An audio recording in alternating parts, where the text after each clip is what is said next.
Okay. Our community, the core of who we are and who we are born into is received from our mothers. And my grandmother, my great-grandmother, my mother all are born into the same clan.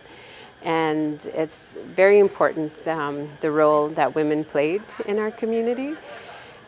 And so that's why at first I thought when I started getting involved in mining that I questioned myself of why am I here and what do I have to offer.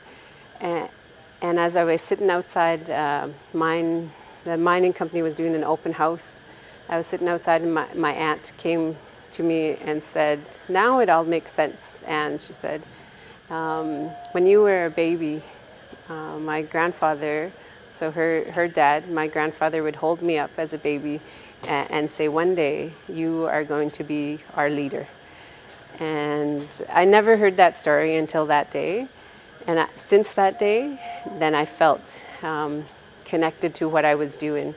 Because I thought it should be my uncles, and I thought that it should be the men in my community that should be doing this work.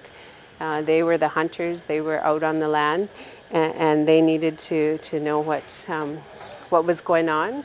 But after I heard that story of my grandfather saying, "You one day are going to lead us," it just all came together for me, and I haven't stopped since then. I've also been born into a clan that has the responsibility to protect the water. So as a Frog Clan member, that is our responsibility. And my dad's clan is the Beaver Clan, which his responsibilities as a warrior. And so my mom and dad's clans, it's fitting that I am fighting to protect our water and our way of life, because even before I was born, that role has been chosen for me.